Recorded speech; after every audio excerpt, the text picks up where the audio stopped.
Kwani kuna media kiasi Lodwar? Yeah, imeendelea sana. Yeah. I did not expect all this representation here. So waziri tuelezea tunakaribisha Turkana. Yeah. Tuelezea you've come here to Turkana. What's the mission? What are we expecting from you? Okay. Then questions will follow. Okay. Okay, thank you very much, ladies and gentlemen. Thank you for coming to receive us here. We are in Turkana today, the cradle of mankind, to have Jukwaa la Usalama. And our intention today is to listen to the people of Turkana. This is the largest county in the country by landmass, and we have a representation of security officials, people who are in the security sector from the entire county, from the sub-location to the county level. We also have the representation of Wananchi, at least 5 stakeholders from every division in the entire Turkana County. And the objective of Jukwaa la Usalama is to listen to the concerns of the citizens and the officials that are working here, including the security officers. So all the OCSs of Turkana County are here present today, and the OCPD and the county security team is also present here. As I said, it's our objective to listen to them.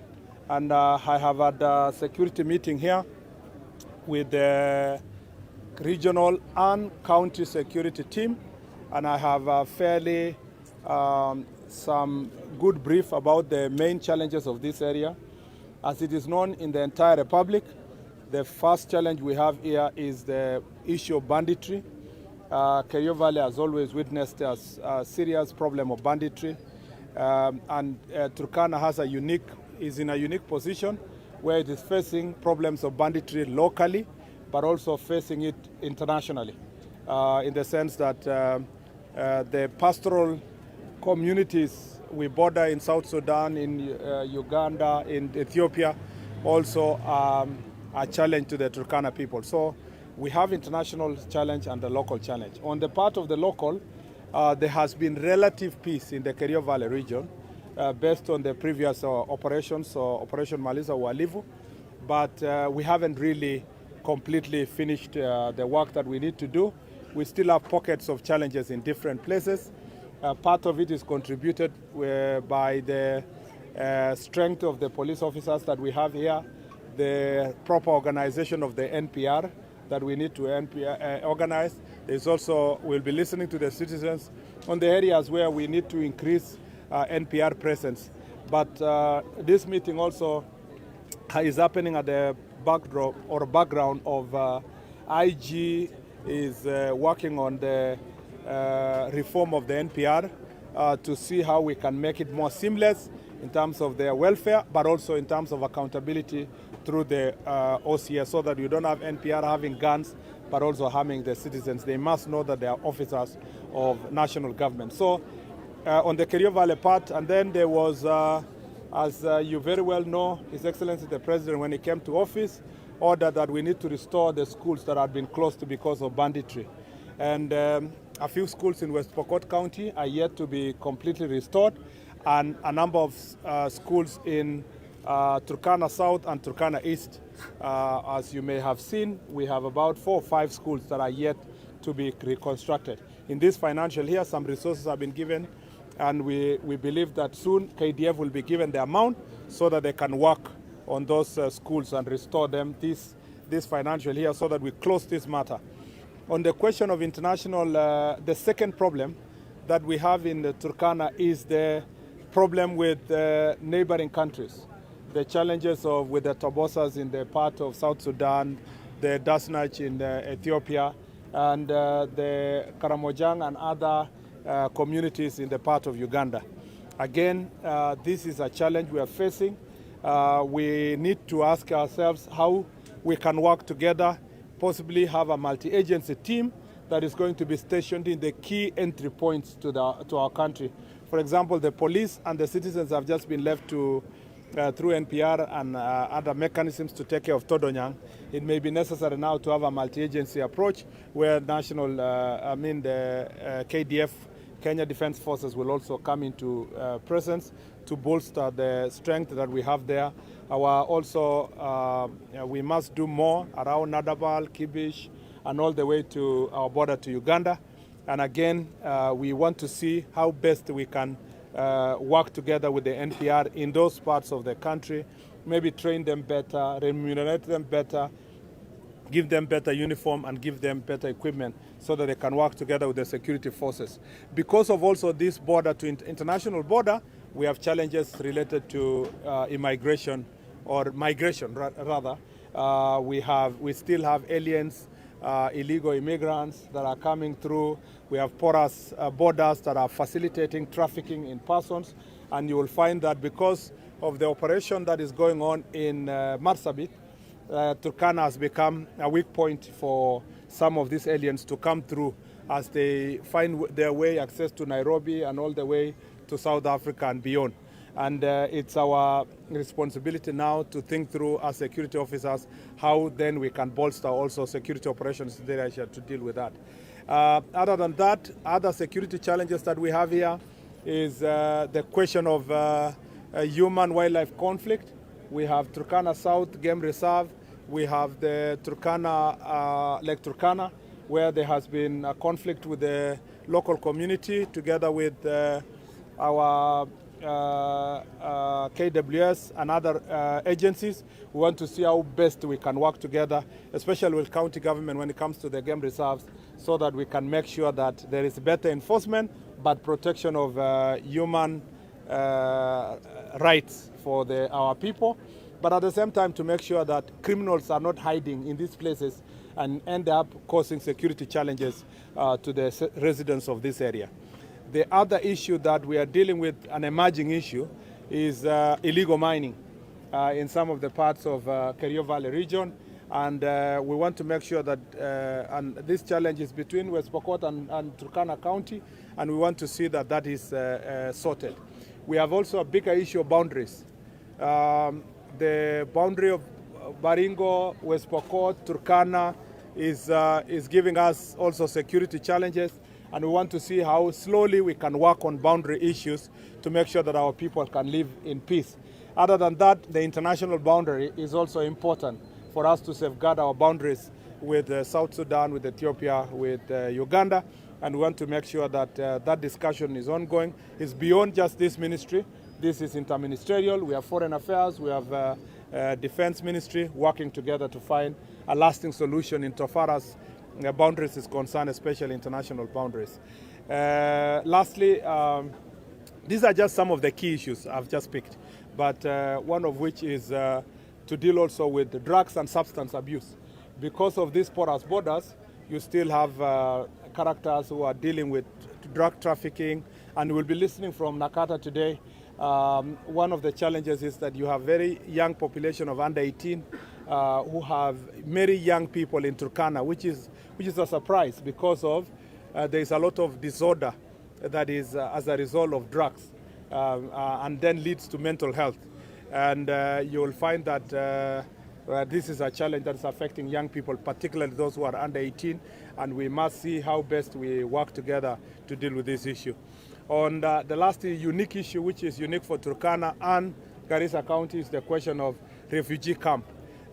We have challenges here that are related to the refugee camp. You know that there has been shortage of supply of food and other items to the refugees, which is threatening peace within the Kakuma camp, but also at the same time, which is a challenge in terms of local community vis-a-vis refugee community. And you remember we launched a Shirika plan on 28th of March this year, which is a plan that is government plan. And the challenge with that Shirika plan is that there are many citizens who have yet to appreciate what it contains, and there are misgivings and misunderstandings that we must be able to iron out through public participation. And it is my considered view that the citizens also need to know that since it's a government plan, it's not a rigid plan, it's subject to review and based on public recommendations. Some people think that we should have done even longer and time for public participation, but we thought that starting the process was important, but revising the document as we progress, and particularly when we get proper commitment from development partners as we move from this humanitarian approach to development approach, so that local community can also benefit from it. And we need to see also how some of the refugees who come from areas that are now stable can be assisted to voluntarily go back home, so that we ease the pressure that is in Kakuma camp. So these are some of the issues, and we're looking forward to that discussion for the next 3 to 4 hours. And I'm very happy that there is such a large turnout of the public, but also the media. Santeni, I will take like 3 questions. Mine is a quick one. Let me start with you. Yes, my name is Bakari from Standard. Okay. And Turkana community depends on this road, Kainu and Kitale Road. Yes. We have heard you saying that there's relative peace. Why is it that now the curfew still I'll tell you about the curfew, and I'm sure that's one of those the discussions we'll have there. Either of you. No, I'll start with the local. Yes. I'll come to you, Seth, and gentlemen. Was it for coming here? We have 3 more sub-counties that were created. That was Aro, Subuta, and Lokriama. Yeah. But the administrative officers that are here, the DCC, the sub-county police commander, they don't have houses, they don't have vehicles, and the government is expecting them to perform. As we speak, I understand you. You don't even need to emphasize.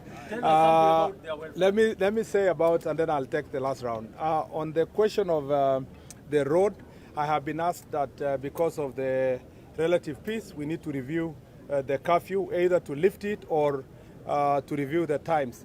I think for now, I will be listening to the views of the people, but we can review the time. We are amenable to reviewing the time, maybe to have a longer day until late evening, and then very early morning. And then if we say 10 to 4 a.m. works, then we give it 2-3 months. If the conditions become good, we can lift the curfew completely. So that is also something that is in the works. And then for administrative units, as you will see in the meeting, that is a major discussion there. You see, the day we wanted to give the administrative units, Wananchi was saying, give us the units, give us the sub-counties. We are telling them, no, we can't give you because there are no facilities, there are no offices, there are no houses for. They say, no, just give us. Let the county commissioner come, the deputy county commissioner, we will worry about the houses. Now that they have come, you are saying, no, why did you send people without accommodation? We are working on that. It is not a problem of Turkana alone. We have about 150 administrative units recently operationalized, that most of the DCCs are lacking officers. In our discussion, we'll be also seeing how best we'll work with NGCDF to help us partner together to build these administrative offices for our chiefs, for our ACCs, for our DCCs, among others. I'll take Seth, and then I'll take, where did the gentleman go? Okay. Just to, first of all, the local one, is security assured in Tolonyang and Tom, Turkana East. Okay. Families there have been awarded lot following the raids by suspected Ethiopian militia. Yeah. That is the first one. The second question is about your brief yesterday. There is a disparity between the figures in terms of number of fatalities. You announced 42 from the Sabasaba and the June 25th. The Kenya National Commission on Human Rights says the total figure is 61. So that disparity, can you address it? Yes, let me take you so that we finish once. Laban. Ni vizuri Seth ameuliza hiyo ya Todonyan. Yeah. Zipo zile familia ambazo bado zinatafuta mili ya Correct. wapendwa wao. Correct. Tungependa kujua ni hali imefika vipi kufikia sasa. Yeah. Wakati tunatangaza kwamba kuna juhudi ya kuimarisha usalama.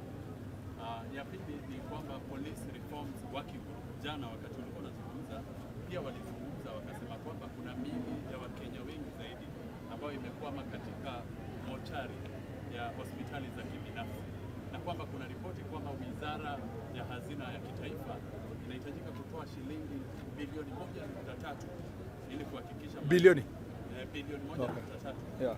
Na kuhusiana na ripoti hiyo ni kwamba nyingi ya miili hizo ama miili hiyo walipoteza maisha yao wakati wa maandamano ya hivi karibuni. Kwanza niseme kwamba what was your first question, sir? Todonyang, yes. Oh, which is the same, which is tied together. On Todonyang issue, remember there is still pending verification of the exact numbers. And partly because people who are suspected to have lost their lives inside the lake. So in the absence of finding the bodies, it's become very difficult to verify the exact numbers and say with the utmost certainty that this is the number of people.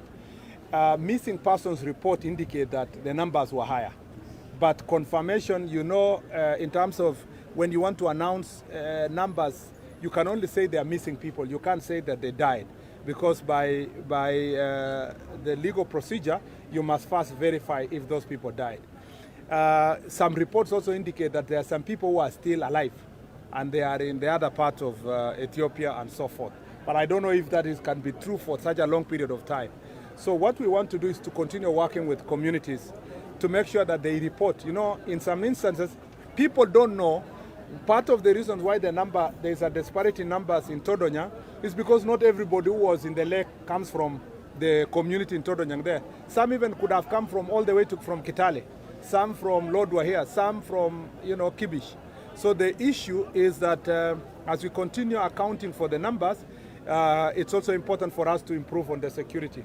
And part of the request of the issues that were asked by the residents, some of them we could not meet them immediately because of budgetary concerns, but it is important, as I have proposed, that we have a multi-agency security team in Todonyang because it's a unique place, an entry point. So there is commerce, cross-border commerce, there is fishing that is going on there, but there is also livestock farming. So all these activities happening there, and there is also boundary encroachment because of proper absence of security presence in that particular area. So it is an issue that we must deal with conclusively. Na kama vile tumeambiwa kwamba hapo Todonyang nia yetu ni kuhakikisha kwamba wananchi wamesaidiwa, na tunataka kusaidiana pamoja na wananchi wakitupatia wale ambao tunajua kwa kweli kwamba walikuwa wanafanya fishing hapo na walipatikana katika ile janga ya mapikano katika sehemu hiyo. Lakini aswa zaidi ni lazima tuhakikishe kwamba mambo ya usalama katika Todonyang imezingatiwa kutumia multi-agency team. Tunataka KDF waungane na polisi pamoja na wananchi kuona kama vile tunaweza kusaidiana kuimarisha usalama katika sehemu hiyo. Pia I have been asked about the numbers that we announced yesterday by the National Police that came from National Police Service regarding the people who died in the last in Mandamano on 25th and 7th. First of all, let me say this, that even one life is very important, and we take seriously the question of loss of life. Some of those people who lost their lives, the circumstances are still being investigated, including a very young girl who painfully lost her life in that situation. And we want to say that nobody is intending to hide numbers. There is no value in hiding numbers because it's about human beings. And the National Police Service has as a fast and signal. Immediately an incident happens, is reported directly to the National Police Service and it's recorded. And therefore, we have, if someone has a higher numbers than us, than the National Police Service, there is no problem. These are both national government institutions. They are national institutions.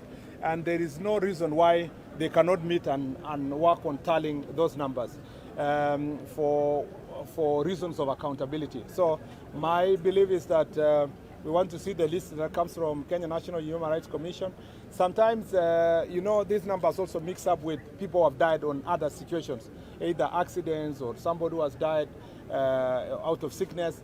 Some may be added to the number, or some may be subtracted in the numbers that the police has given. So there is, for avoidance of doubt, there is no, if the numbers eventually is tallied and it becomes 61, beyond the numbers that have been received by the police, we will say 61. If it's more than 61, we will say that, because it is not something that we are trying to hide. There is no gain in hiding the people who have lost their lives.